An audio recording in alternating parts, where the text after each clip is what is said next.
I still remember the exact moment my wedding day stopped feeling like the happiest day of my life. I was standing outside the chapel, holding my bouquet, smiling as guests gathered around for photos, when my phone buzzed. I expected another congratulations message. Instead, I opened a text that instantly drained every bit of happiness from my heart. "You're fired. Consider it my wedding gift." The message came from Preston Hale, my supervisor's arrogant son and the firm's newly appointed director. My hands trembled so badly I almost dropped my phone. Around me, everyone laughed and celebrated, but it felt as if the world had suddenly gone silent. I showed the message to my husband, Nolan, expecting him to be furious. Instead, he calmly took my hand and smiled. "Today belongs to us," he whispered. "Don't let someone like Preston steal it." His confidence settled my racing thoughts. I gave my phone to my maid of honor and forced myself to enjoy the ceremony, the photographs, and our first dance. Deep inside, though, I couldn't stop wondering why Preston had chosen my wedding day to humiliate me. Hours later, during the reception, my maid of honor rushed toward me carrying my phone.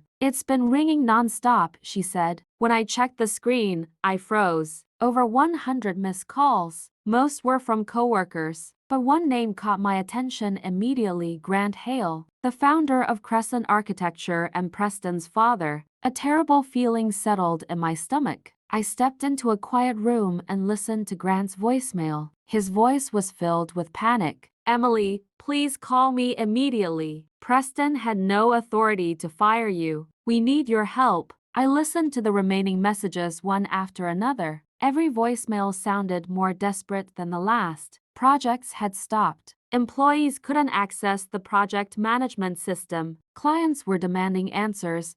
Deadlines were collapsing, and nobody knew how to fix the disaster. Oddly enough, I didn't feel angry anymore. I felt calm. For 2 years, I had built the company's entire digital management system. It tracked permits, budgets, engineering approvals, schedules, and every client update. I had repeatedly asked Preston to let me train the rest of the staff, but he always rejected the idea, calling it a waste of money. Now I was the only person who truly understood how everything worked. Nolan found me sitting alone, staring at my phone. Instead of asking whether I planned to answer the calls, he quietly admitted he had something important to tell me. He worked in the city's permit department and had recently discovered several suspicious construction plans submitted by Preston. After engineers approved the original designs, Preston secretly removed important safety features before sending the final versions for processing. Nolan had documented every alteration because he feared innocent people could eventually be hurt. Everything suddenly made sense. My firing wasn't just personal revenge. Without realizing it, Preston had removed me from a company that was heading toward serious legal trouble. Nolan squeezed my hand.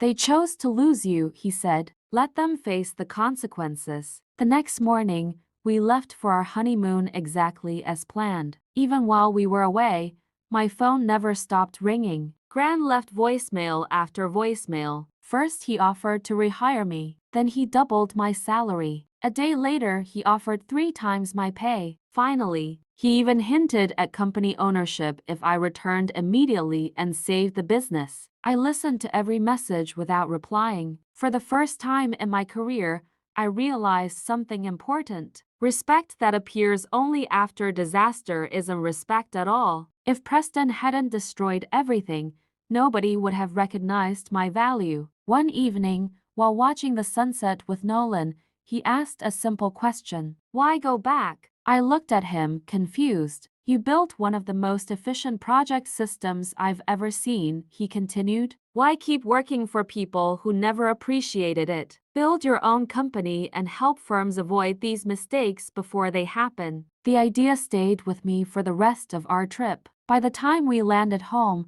I already had a business plan. 3 days later, I officially launched Sterling Project Solutions, a consulting company specializing in ethical compliance, project management, and construction verification. Less than an hour after my business registration became public, Grant called again. This time, I answered. His voice carried both relief and desperation. Emily, please come back. We'll fix everything. I thanked him sincerely before giving my answer. I'm not looking for another job. He remained silent. My company has already signed its first agreement with the city planning department. I continued. We'll be helping improve review procedures so unauthorized design changes can never slip through the system again. The silence grew even longer. Grant immediately understood. If the city reviewed Crescent Architecture's recent submissions under my new compliance process, Preston's unauthorized alterations would eventually be uncovered. There was nothing more to say. I wished him well and ended the call. For the first time in years,